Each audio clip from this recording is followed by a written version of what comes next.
ಅಂತೇಳಿ ಭಾಳ ತಯಾರಾಗಿದ್ದಾರೆ. ಮಂಡ್ಯನೂ ಗೆಲ್ತೀವಿ.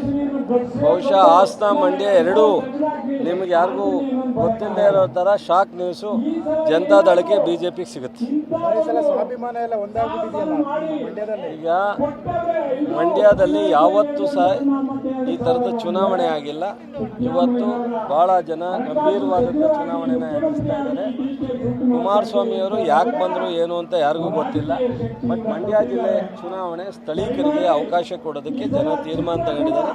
ಅವರೊಬ್ಬರು ರಾಜ್ಯದಲ್ಲಿ ನಾಯಕರಾಗಿದ್ದಾರೆ. ಅವ್ರ ಬಗ್ಗೆ ನಮಗೆ ಯಾವುದೇ ಥರದ ಕಂಪ್ಲೇಂಟ್ ಇಲ್ಲ.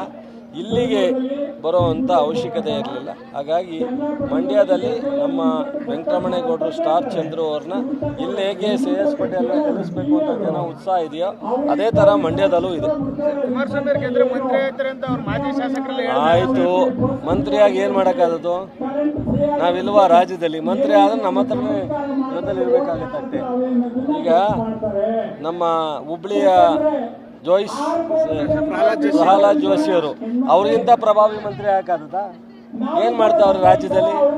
ಶೋಭಾ ಕರಂದ್ಲಾಲ್ ಇದ್ರೆ ಏನು ಮಾಡವ್ರೆ? ಸದಾನಂದ ಗೌಡ ಇದ್ರು ಏನು ಮಾಡ್ತಾವ್ರೆ? ಕೂಬಾ ಅವ್ರು ಇದ್ರೆ ಏನು ಮಾಡ್ತಾವ್ರೆ? ಅವರಂಗೆ ಇವರು ಒಬ್ಬರು ಮಂತ್ರಿ ಆಗಬೇಕಟ್ಟೆ ವಿನ ಯಾವುದೇ ಕೇಂದ್ರ ಸರ್ಕಾರ ರಾಜ್ಯ ಸರ್ಕಾರನ ಬೈಪಾಸ್ ಮಾಡಲಿಕ್ಕಾಗಲ್ಲ. ಎಲ್ಲವನ್ನೂ ರಾಜ್ಯ ಸರ್ಕಾರದ ಮೂಲಕನೇ ಮಾಡಬೇಕು. ಅದರಿಂದ ರಾಜ್ಯ ಸರ್ಕಾರ ನಾವೇ ಅಭಿವೃದ್ಧಿ ಮಾಡಲಿಕ್ಕೆ ತಯಾರಾಗಿದ್ದಾಗ ಕೇಂದ್ರ ಸರ್ಕಾರದ ಏನು ಬರಬೇಕು ಅದು ಬರುತ್ತೆ. ಅದರಿಂದ ಅವ್ರು ಮಂತ್ರಿ ಆಗೋದ್ರಿಂದ ಅದು ವಿಶೇಷ ಏನಲ್ಲ. ಹಿಂದೆ ಭಾಳಷ್ಟು ಜನ ಕೇಂದ್ರದಲ್ಲಿ ಮಂತ್ರಿ ಆಗಿ ಹೋಗಿದ್ದಾರೆ.